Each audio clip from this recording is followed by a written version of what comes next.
Tere kõigile! Täna uurime, mis asjad on kesknurk ja piirdenurk. Need mõlemad on nurgad, mida saab joonestada ringjoone sisse. Alusta sellest, et joonesta endale ringjoon. GeoGebrast tuleb kõigepealt teha siis keskpunkt ja siis teha ringjoon nii suureks, kui tahad teha ja märkida siis ka lõpupunkt siin ringjoone peal. Nii, üks punkt on juba ringjoone peal olemas. Paneme talle tähe ka juurde. Show label saab siit valida, minul tuleb selle täheks B. Nüüd märgime ringjoonel veel teise punkti ka ära, selleks siit ülevalt teine ikoon ja punkt. Ja märgime näiteks siia. Ja ma panen temale ka tähistuse juurde. Minul on märgid B ja C. Nii, nüüd ole hea, joonestame kaks raadiust keskpunktist, siis tippu B ja punkti C.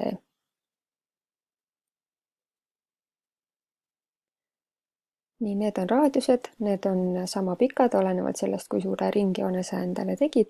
Ja nüüd siia kahe raadiuse vahele tekib üks nurk. Ja see nurk toetub siis kaarele BC, eks ole, kaar on ringjoone kahe punkti vaheline osa.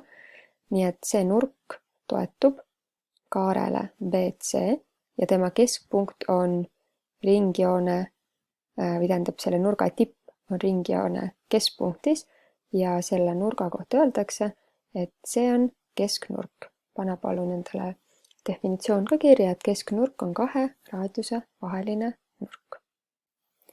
Nii, järgmiseks märgi palun ringjoonel veel kolmas punkt.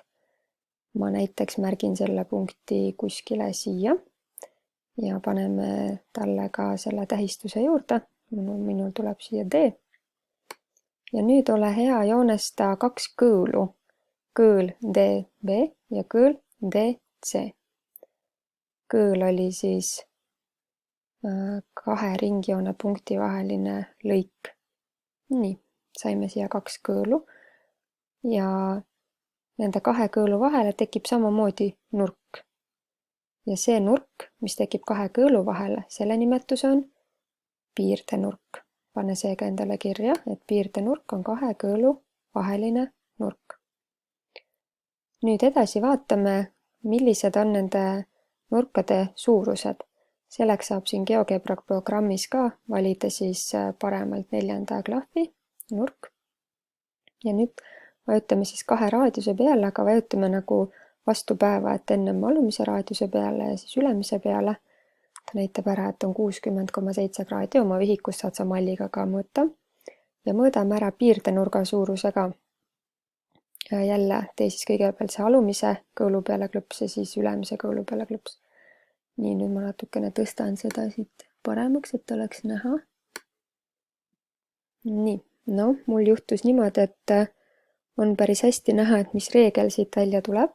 Aga et see veel paremini välja tuleks, siis võta see nooleklahv siit ja liiguta punkti C. Nii, ja proovi niimoodi, et see kesknurk oleks näiteks täpselt 90 kraadi. Kui suur on siis piirdenurk? Piirdenurk on täpselt pool. Teeme kesknurga täpselt 100 kraadi. No proovime nii hästi, kui saab. Nii, ja piirdenurk tuleb 50 kraadi. Oleme saanud siis reegli, mis kehtib samale kaarele toetuva piirdenurga ja kesknurga puhul. Piirdenurk on pool temaga samale kaarele toetuvast kesknurgast. Nii, ja vaatame, mis siin ringis siis veel huvitavat toimub. Märgi ära ringjoonele veel kaks punkti. Märgi siis punktist D1 vasakule poole, teine paremale poole. Märgime neile tähistused ka juurde.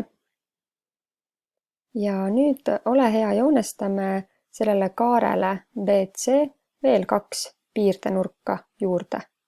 Ehk siis teeme veel mõned kõõlud juurde. Esimene kõõl on siis EC ja EB. Eks ole, see on ka piirdenurk, sest et ta on kahe kõõlu vahel ja ta toetub kaarele BC. Ja teeme siis siit punktist F ka ühe piirdenurga juurde. Nüüd natuke need kõik siin kattuvad. Sa võid seda ühte punkti natuke muuta või kui sul visikus väga kattub, võid midagi seal maha kustutada, et natuke parem näha oleks. Nii, ma panin niimoodi, et täpselt kesknurk on 80 kraadi, siis üks piirdenurk oli 40 kraadi. Nii, mis sa nüüd pakud, kui suured need teised piirdenurgad on? No, kui sul on mall, sa saad malli peale panna, aga sa saad ka GeoGebras mõõta. Ja tuleb välja, et kui piirdenurgad toetuvad samale kaarele, vahet üldse ei ole, kus kohas asub nende tipp, näiteks kui ma seda tippu siin muudan, aga kuna ta toetub samale kaarele nagu kõik need teised, siis kõik need piirdenurgad, mis toetuvad samale kaarele, on võrdsed. Pane see ka endale kirja. Ja täna ma annangi sulle ülesande GeoGebras ise ka kesknurki ja piirdenurki joonestada ja siia neid nurgamärgistusi ka peale märkida. Ma usun, et sa saad selle ülesandega hakkama.